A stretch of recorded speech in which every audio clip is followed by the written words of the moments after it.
Hello everyone, welcome to my YouTube channel. I hope you all are doing well. तो आज के इस video में हम डिस्कस करने वाले हैं सॉल्वेंट्स के बारे में। जब भी हम किसी ऑर्गेनिक रिएक्शन को लिखते हैं तो हम लिखते हैं सबस्ट्रेट प्लस रिएजेंट। इन दोनों की रिएक्शन होती है और हमें क्या मिलता है, प्रोडक्ट मिलता है। ठीक है, सबस्ट्रेट और रिएजेंट आपस में रिएक्शन करते हैं और वहाँ से हमें क्या मिल जाता है, प्रोडक्ट मिल जाता है। तो क्या होता है, कभी कभी जो एरो का निशान है ना, इसके ऊपर सॉल्वेंट भी लिखा हुआ होता है। ठीक है, तो आज हम इसी सॉल्वेंट के बारे में डिस्कस करेंगे कि सॉल्वेंट क्या होता है, इसके कितने टाइप हैं और इसके अंदर की और भी डिटेल हम आज फाइंड करेंगे। ठीक है, तो सबसे पहले हम सॉल्वेंट का क्लासिफिकेशन कर लेते हैं। तो सॉल्वेंट्स होते हैं, इनको तीन भागों में बांटा गया है। They are 3 types of solvents. ठीक है, 3 टाइप कौन कौन से हैं? पहले को हम बोलते हैं पोलर प्रोटिक सॉल्वेंट, दूसरे को हम बोलते हैं पोलर एप्रोटिक सॉल्वेंट और थर्ड वन को हम बोलते हैं नॉन पोलर सॉल्वेंट। अब शुरू के ऊपर के जो दो हैं वो क्या है, पोलर है। तो पोलर का मतलब क्या हो जाएगा, यहाँ पर जो म्यू होगा वो नॉट इक्वल टू 0 हो जाएगा। ठीक है, लास्ट वाला क्या है, नॉन पोलर। नॉन पोलर यानी म्यू इक्वल टू 0 हो जाएगा, यानी कि यहाँ पर जो डाइपोल मोमेंट होगा, डाइपोल मोमेंट की वैल्यू होगी वो तो क्या हो जाएगी, 0 हो जाएगी। मतलब 0 का मतलब ये तो हुआ। और यहाँ पर जो डाइपोल मोमेंट की वैल्यू होगी वो 0 नहीं होगी, वो कुछ भी हो सकती है। ठीक है, लेकिन नॉन 0 होगी। मतलब आगे बात समझने में। ठीक है, अब प्रोटिक और एप्रोटिक का क्या मतलब होता है? ठीक है, मान लिया दोनों पोलर तो हैं, लेकिन अब प्रोटिक और एप्रोटिक का क्या मतलब है? प्रोटिक का सीधा सीधा मतलब प्रोटॉन से है, H+ से। ठीक है, यानी यहाँ पर हम हाइड्रोजन का कुछ ना कुछ यूज कर रहे होंगे। ठीक है, और हाइड्रोजन के ऊपर कुछ पॉजिटिव चार्ज आ रहा होगा, कुछ क्वांटिटी में, कुछ मात्रा में हाइड्रोजन के ऊपर कुछ पॉजिटिव चार्ज आ रहा होगा। तो ये प्रोटोन की जैसा हो गया, H+ आयन को हम प्रोटोन बोलते हैं। ठीक है, और एप्रोटिक का मतलब ये होगा कि यहाँ पर जो पॉजिटिव चार्ज आएगा वो हाइड्रोजन के ऊपर नहीं आएगा, यानी कि H+ जैसा कुछ नहीं बन रहा होगा यहाँ पे। ठीक है, तो इस समझने के लिए हमने इनको इजीली मतलब नाम दे दिया कि पोलर प्रोटिक, यानी यहाँ पर हाइड्रोजन के ऊपर पॉजिटिव चार्ज आ रहा होगा। और अगर पोलर है और हाइड्रोजन के ऊपर पॉजिटिव चार्ज नहीं आ रहा है, ठीक है, किसी और के ऊपर आ रहा है, तो उसको हम बोल देते हैं नॉर्मली एप्रोटिक। ठीक है, अब किसी के भी ऊपर आ सकता है, तो हम इसको आगे फर्दर डिटेल के अंदर डिस्कस करेंगे। तो पहले टॉपिक के ऊपर चलते हैं, जो क्या है, पोलर प्रोटिक। पोलर प्रोटिक का अगेन मतलब क्या है, mu not equal to 0, non 0 होगा, यानी कि कुछ ना कुछ डाइपोल मोमेंट होगा। तो अब ये जो पोलर प्रोटिक सॉल्वेंट होते हैं, ये इस तरह के सॉल्वेंट होते हैं जिनके पास क्या होता है, एक्टिव H या एसिडिक हाइड्रोजन प्रेजेंट होती है। हाइड्रोजन एटम ऐसे एलिमेंट के साथ जुड़ा हो जिसकी इलेक्ट्रोनेगेटिविटी क्या हो, 3 या 3 से ज़्यादा हो। अब हम जानते हैं फ्लोरीन, ऑक्सीजन, नाइट्रोजन, इन सब की क्या होती है, इलेक्ट्रोनेगेटिविटी 3 या 3 से ज़्यादा होती है। ठीक है, तो जब भी हाइड्रोजन फ्लोरीन के साथ जुड़ा हुआ होगा या ऑक्सीजन के साथ जुड़ा होगा या फिर नाइट्रोजन के साथ जुड़ा होगा, इन तीनों में से किसी एक के साथ अगर हाइड्रोजन जुड़ा हुआ है तो वो हाइड्रोजन कैसा होगा, एक्टिव H होगा, एक्टिव हाइड्रोजन होगा या फिर एसिडिक हाइड्रोजन होगा। ठीक है, एग्जाम्पल ले लेते हैं पोलर प्रोटिक सॉल्वेंट की। क्या हो जाएंगे, ऑक्सीजन को मतलब कि हाइड्रोजन को जोड़ना है किसके साथ, फ्लोरीन के साथ या ऑक्सीजन के साथ या नाइट्रोजन के साथ। ऐसे तो बहुत सारे एग्जांपल हो जाएंगे। जैसे H2O के अंदर देख लो, और H2O के अंदर क्या होता है, ऑक्सीजन से जुड़ा होता है हाइड्रोजन। ठीक है, एथेनॉल हो गया। एथेनॉल क्या होता है, OH। एथेनॉल क्या हो गया, CH3 CH2OH। ठीक है, HF हो गया, NH3 हो गया, PHOH यानी फिनॉल हो गया, फिर एसिटिक एसिड हो गया, ETC। इन सब के अंदर हम देख सकते हैं जो हाइड्रोजन जुड़ा हुआ है वो ऑक्सीजन के साथ जुड़ा हुआ है, यहाँ पर भी ऑक्सीजन के साथ जुड़ा हुआ है, यहाँ पर नाइट्रोजन के साथ जुड़ा हुआ है, यहाँ पर फ्लोरीन के साथ जुड़ा हुआ है, यहाँ पर अगेन ऑक्सीजन, यहाँ पर भी ऑक्सीजन के साथ जुड़ा हुआ है। तो इस तरह का जो हाइड्रोजन होगा वो कैसा हाइड्रोजन होता है, एक्टिव हाइड्रोजन होता है या फिर एसिडिक हाइड्रोजन होता है। तो ये किस तरह का सोलेंट हो जाएगा, ये हो जाएगा पोलर प्रोटिक सोलवेंट। यानी कि जब भी हाइड्रोजन इन के साथ जुड़ा हुआ दिख जाए, फ्लोरीन, ऑक्सीजन या नाइट्रोजन के साथ, तो वो सोलेंट कैसा हो जाएगा, पोलर प्रोटिक सोलेंट हो जाएगा। ठीक है, बहुत इजीली है।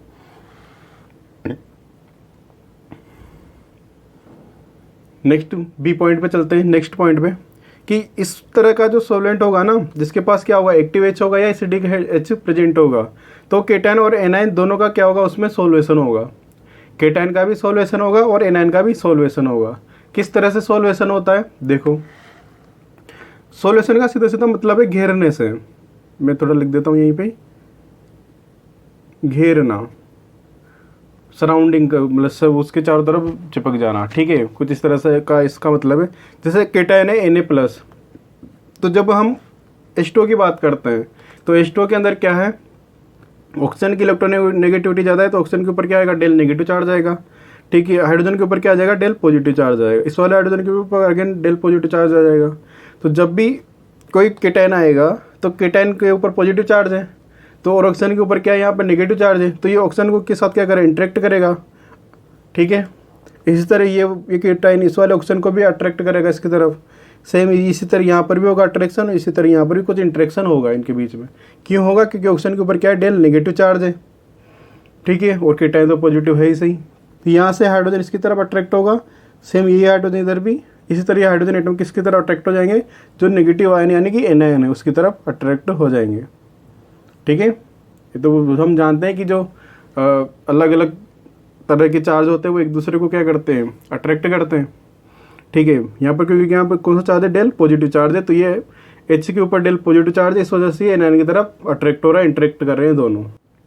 तो ये जो Cl माइनस चार्ज है इसके चारों तरफ कौन चिपक जाएंगे, ये हाइड्रोजन के जो एटम्स हैं ये आकर के चिपक जाएंगे, यानी कि मॉलिक्यूल के अंदर जो हाइड्रोजन है वो आकर के चिपक जाएंगे, क्योंकि अट्रैक्शन होगा इन दोनों के बीच में। दोनों क्या हैं, अलग अलग चार्ज हैं। इसी तरह Na+ जो केटायन है ये क्या करेगा, ऑक्सीजन के एटम्स को, एलिमेंट्स को अपनी तरफ खींचेगा। इससे क्या होगा कि ऑक्सीजन जो है इस Na+ को घेर के बैठ जाएंगे, इधर जो है हाइड्रोजन एटम जो है Cl- को घेर के बैठ जाएंगे, क्योंकि यहाँ पर डेल नेगेटिव चार्ज है, यहाँ पर डेल पॉजिटिव चार्ज है। ठीक है, तो यहाँ पर क्या है कि अलग अलग चार्ज इस वजह से दोनों इंटरेक्ट करेंगे। यहाँ पर भी डिफरेंट चार्जेज हैं दोनों के, तो ये भी एक दूसरे की तरफ अट्रैक्ट होंगे, इंटरेक्ट करेंगे। ठीक है, तो यहाँ पर हम एक बात ये भी लिख सकते हैं कि यहाँ पर केटायन और एनायन दोनों का क्या होता है, सोल्यूशन तो होता ही है, लेकिन सोल्यूशन मतलब सीधा सा ये है कि ये चिपक जाते हैं, उसको घेर लेते हैं। केटायन होगा तो केटायन को घेर लेंगे चारों तरफ से, एनायन होगा तो एनायन को चारों तरफ से घेर लेंगे। केटायन को कौन घेरेगा, जो नेगेटिव पोल होगा ना, डाइपोल के अंदर, डाइपोल है ना ये, तो यहाँ पर ये नेगेटिव पोल हो गया और ये हो गया पॉजिटिव पोल।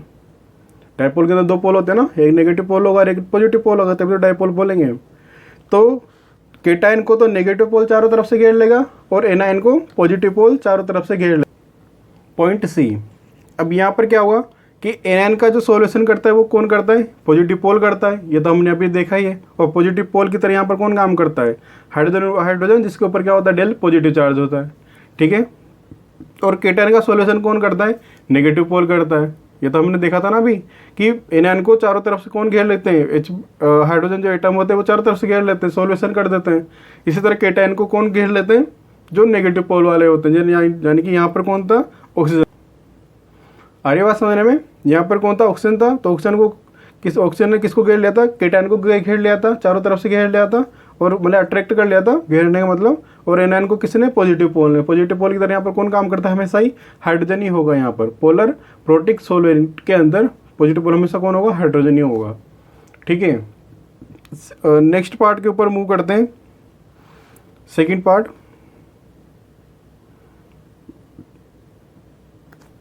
Polar aprotic solvent.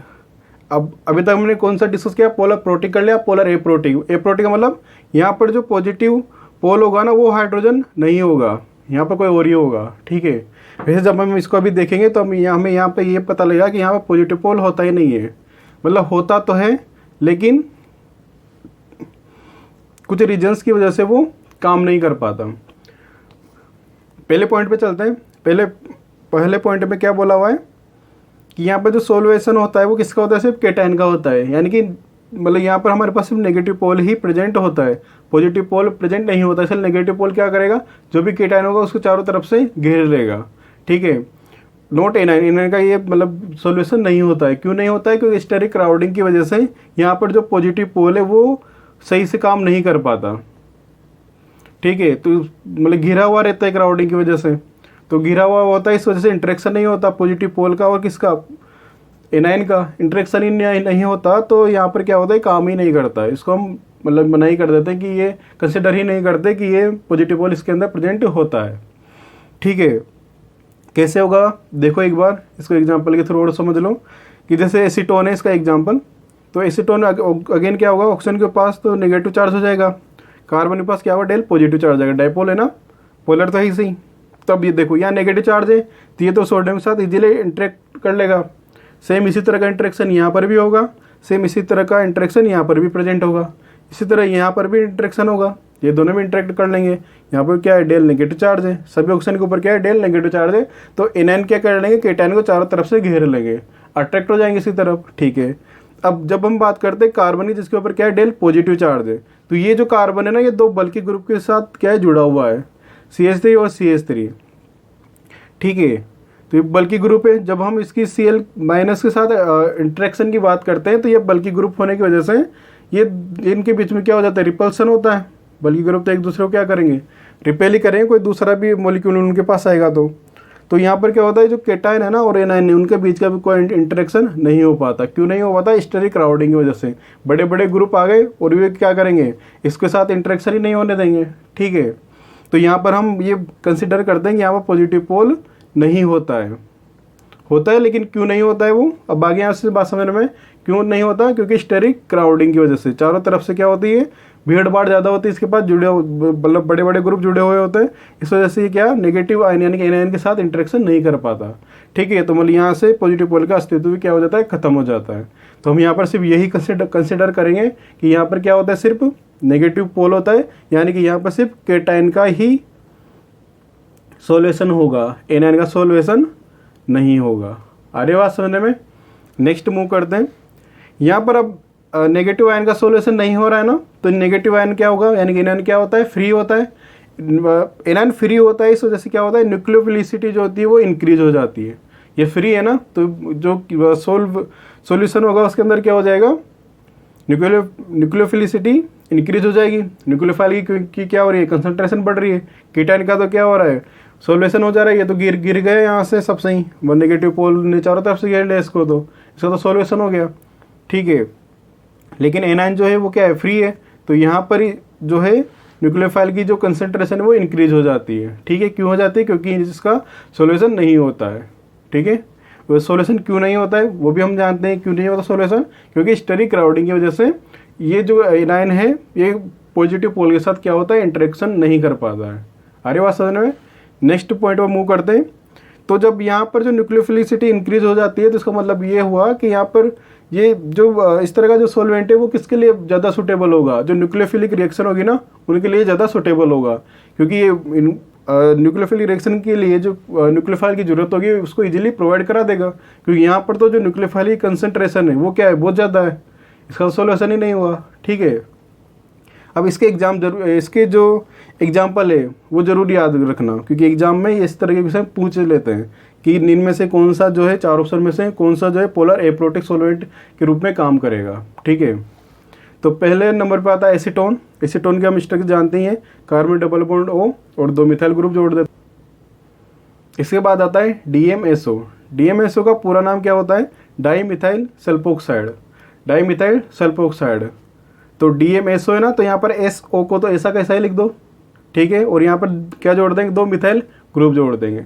SO को तो SO ही लिख दो, SO, और यहाँ पर क्या जोड़ देंगे, 2 मिथाइल, डाई मिथाइल है ना। ठीक है, याद रहेगा नाम, di methyl sulphoxide DMSO।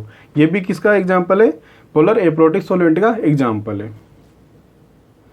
Next move करते हैं। नेक्स्ट है हमारे पास DMF। इसका क्या नाम होता है, पूरा नाम di methyl formamide. Di methyl formamide.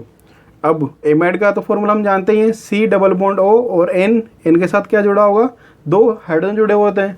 अब फॉर्मेमाइड है ना, तो फॉर्मेमाइड का मतलब क्या होगा, सिर्फ एक ही कार्बन होगा, तो एक कार्बन तो यहाँ पर हो ही गया, तो बाकी की जो वैलेंसी होगी, बाकी की जो वैलेंसी को बैलेंस करना होगा, किसके साथ बैलेंस कर लेंगे, हाइड्रोजन के साथ बैलेंस कर लेंगे। ठीक है, तो ये तो क्या फॉर्म, यानी कि एक कार्बन। एमाइड के लिए नाइट्रोजन हो गया, और 2 हाइड्रोजन के लिए हमने यहाँ वैलेंसी छोड़ दी।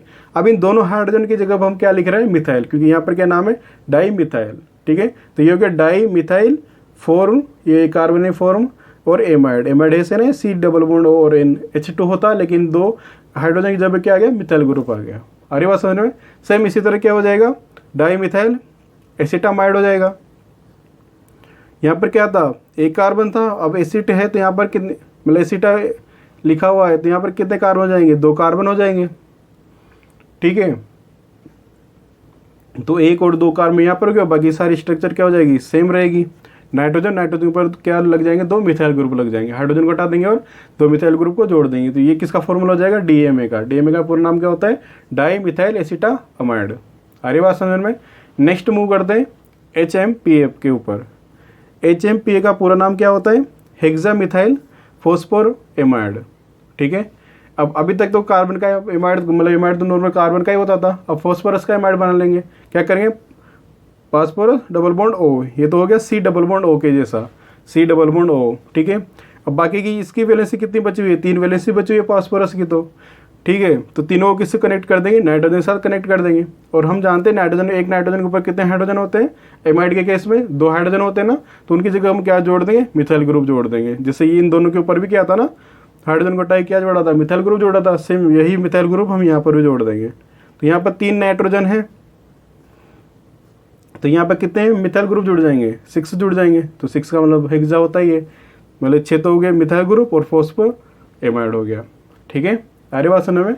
नेक्स्ट मूव करते हैं टीएचए पर, टेट्राहाइड्रोफ्यूरेन। ठीक है, इसकी स्ट्रक्चर इस तरह की होती है। यहाँ पर 5 रिंग के अंदर तो 5 एलिमेंट है, जिसमें 4 कार्बन है और 1 ऑक्सीजन है, और बाकी की जो इन कार्बन की वैलेंसी है वो किससे कंप्लीट हो रही है, हाइड्रोजन एटम से, और हर कार्बन पे 2-2 हाइड्रोजन एटम प्रेजेंट है। ठीक है, इसका एक और भी नाम होता है ऑक्सोलेन, ऑक्सोलेन भी हम इसी को ही बोलते हैं। ठीक है, नेक्स्ट मूव करते हैं क्राउन ईथर पर। क्राउन ईथर की स्ट्रक्चर कुछ इस तरह से होती है कि बीच बीच में, मतलब ईथर तो हम जानते हैं ना क्या होगा, इधर भी कुछ ये ऑक्सीजन हो गया, इधर भी किसी एल्काइल ग्रुप से जुड़ा हुआ होगा, इधर भी किसी एल्काइल ग्रुप से जुड़ा हुआ होगा। ठीक है, तो यहाँ पर अगर इस तरह की स्ट्रक्चर है तो इसको हम बोलते हैं 15 क्राउन 5। अब इसको किसे याद रहेगा कि 15 क्राउन 5 है या किसे, इसका एक तरीका होता है कि 15 तो मतलब है टोटल नंबर ऑफ एलिमेंट इस रिंग के अंदर या इस क्राउन ईथर के अंदर कितने नंबर ऑफ एलिमेंट प्रेजेंट हैं। तो देखो क्राउन तो हम लिखते हैं क्राउन की जैसी शेप होती है इसकी, और 5 का मतलब होता है कितने ईथर बॉन्ड है उसके अंदर, यानी कितने ईथर हैं। तो यहाँ पर ईथर तो कितने हैं, 1 2 3 4 5, तो 5 तो हो गया नंबर ऑफ ईथर, और 15 हो गया टोटल एलिमेंट की। ठीक है, तो काउंट कर लो यहाँ से, ये होगा 1, यहाँ पे ये कार्बन है ना, यहाँ पे तो सब जगह 2-2 कार्बन है यहाँ पर। ठीक है, ये 2 कार्बन यहाँ पर, 2 कार्बन यहाँ पर। ठीक है, तो नंबर ऑफ कार्बन जोड़ गिन लो पहले, तो 1 2 3 4 5 6 7 8 9 10, 10 तो हो गए कार्बन, तो 5 क्या है, ईथर है, तो टोटल कितना हो गया 15। इसको लिखेंगे कैसे, 15 क्राउन 5, 15 तो total number of element present जो है क्राउन ईथर के अंदर, और बीच में लिखेंगे क्राउन और डेश लगा क्या लिख देंगे, number of ether. Number of ether कितने हैं, 5 है। तो भाई इस वाले को देखो एक बार, ये वाला स्ट्रक्चर, इसका नाम भी लिख सकते हैं हम। देखो नंबर ऑफ कार्बन गिन लो, ये सारे क्या हैं, कार्बन ही है। ठीक है, तो इनको काउंट कर लेंगे, और बाकी ईथर, नंबर ऑफ ईथर भी लिख देंगे यहाँ से, वो होगा कि इधर आ जाएगा, लास्ट में आ जाएगा। ये क्या है, नंबर ऑफ ईथर है यहाँ पर, इसको भी काउंट कर लो, 1 2 3 4 5 6, 6 तो क्या हो गए, ईथर हो गए। ठीक है, तो 6 यहाँ पर आ गया, और number total number of elements कितने हो जाएंगे, गिन लो, 1 2 3 4 5 6 7 8 9 10 11 12, 12 तो हो गए कार्बन, और 6 क्या है, ईथर प्रेजेंट है, तो 12 + 6 18 हो गया। तो इसको क्या नाम बोल देंगे हम, 18 क्राउन 6। आ रही बात समझने में। लास्ट और इसका जो बचता है पोलर एप्रोटिक सॉल्वेंट के एग्जाम्पल हम देख रहे हैं, उसमें लास्ट जो है वो है MEC∧N, इसको हम क्या बोलते हैं, एसीटोनाइट्राइल। ये भी किसका एग्जाम्पल है, पोलर एप्रोटिक सॉल्वेंट का एग्जाम्पल है। ठीक है, लास्ट में हम डिस्कस कर रहे हैं non polar solvent. Non polar का मतलब हम सीधा सीधा जानते ही हैं कि नॉन पोलर का मतलब क्या हो जाएगा, μ = 0 होगा, यानी यहाँ पर कोई भी डाईपोल मोमेंट नहीं होगा। ठीक है, तो अब इस तरह का जो सॉल्वेंट होगा ना तो केटाइन का सॉल्वेशन करेगा, ना ही एनायन का सॉल्वेशन करेगा। क्यों नहीं करेगा, क्योंकि यहाँ पर डाईपोल मोमेंट 0 है, यानी ना तो यहाँ पर कोई पॉजिटिव पोल होगा, ना ही कोई नेगेटिव पोल प्रेजेंट होगा। अगर पॉजिटिव पोल भी प्रेजेंट नहीं है, नेगेटिव पोल भी प्रेजेंट नहीं है, दोनों ही पोल प्रेजेंट नहीं है, तो केटाइन का भी सॉल्वेशन नहीं हो पाएगा। ठीक है, और एनायन का सॉल्यूशन नहीं हो पाएगा। ठीक है, तो केटाइन और एनायन दोनों क्या होंगे, फ्री रहेंगे। केटाइन और एनायन दोनों फ्री रहेंगे, तो जो रिएक्शन ऑफ इलेक्ट्रोफाइल और न्यूक्लियोफाइल होगी वो इजीली यहाँ से कंप्लीट हो जाएगी। इलेक्ट्रोफाइल की रिएक्शन भी यहाँ पे इजीली कंप्लीट हो जाएगी, क्योंकि इलेक्ट्रोफाइल जो है वो इजीली प्रेजेंट है, यहाँ पर फ्री है। किसी ने उनको घेर के नहीं रखा हुआ है। इसी तरह जो न्यूक्लियोफाइल है वो भी फ्रीली यहाँ पर पड़े हुए हैं, फ्री है एकदम, ठीक है, उनका भी कोई सॉल्यूशन नहीं हो रहा है। तो इनकी जब भी रिएक्शन होगी वो इजीली रिएक्शन यहाँ से हो जाएगी, ठीक है। तो इसके एग्जांपल देख लेते हैं। इसका एग्जांपल हम वही मॉलिक्यूल लेंगे जिनका अंदर क्या होगा, डायपोल मोमेंट जीरो होगा, यानी म्यू इक्वल टू जीरो होगा। जैसे CCl4 इसका भी क्या होता है, म्यू जीरो होता है। हेक्सेन म्यू हमेशा इसका जीरो होगा। बेंजीन इसके लिए भी क्या होगा, म्यू जीरो होगा। आ रही बात समझ में। तो इसके एग्जाम्पल वो सभी मॉलिक्यूल हो जाएंगे जिनके अंदर क्या होगा, डायपोल मोमेंट जीरो होता है या डायपोल मोमेंट प्रेजेंट नहीं होता है, ठीक है। नेक्स्ट हम बात कर रहे हैं कंक्लूजन की, कि ये जो तीनों सॉल्वेंट हमने पढ़े हैं, पोलर प्रोटिक, पोलर एप्रोटिक और नॉन पोलर, इन तीनों सॉल्वेंट को अगर हम एक लाइन में डिफाइन करें कि ये करते क्या हैं, तो इनका कंक्लूजन क्या निकल के आएगा, वो ये निकल के आएगा कि जो पोलर प्रोटिक सॉल्वेंट होते हैं वो दोनों को घेरते हैं, यानी केटाइन को भी और एनाइन को भी, दोनों का ही क्या करते हैं, सॉल्यूशन करते हैं, दोनों के चारों तरफ जाके चिपक जाते हैं, ठीक है। इस तरह अगर हम बात करें पोलर एप्रोटिक की, तो ये क्या करते हैं, केटाइन को तो घेरते हैं लेकिन एनाइन को नहीं घेरते, यानी कि जो केटाइन होगा सिर्फ उसी के चारों तरफ जाकर के चिपकेंगे, ठीक है। अब नॉन पोलर क्या करता है, ना तो केटाइन को घेरता है ना ही एनाइन को घेरता है, यानी जो केटाइन और एनाइन होंगे वो दोनों फ्री होंगे। किसके वाले केस में, नॉन पोलर के केस में। पोलर एप्रोटिक केस में क्या होगा, सिर्फ केटाइन का सॉल्यूशन होगा, यानी सिर्फ केटाइन को घेरता है ये। और पोलर प्रोटिक सॉल्वेंट क्या करते हैं, केटाइन और एनाइन दोनों को घेरते हैं, ये दोनों को घेरेगा, ये सिर्फ केटाइन को घेरेगा, ये दोनों को ही नहीं घेरेगा, ठीक है। आ रही बात समझने में, यहाँ तो कोई दिक्कत नहीं होगी ना। अगर एक लाइन में अगर हमें बताना है किसी को कि पोलर प्रोटिक सॉल्वेंट क्या करता है या पोलर एप्रोटिक सॉल्वेंट क्या करता है या नॉन पोलर सॉल्वेंट क्या करता है, तो यहाँ से हम बता सकते हैं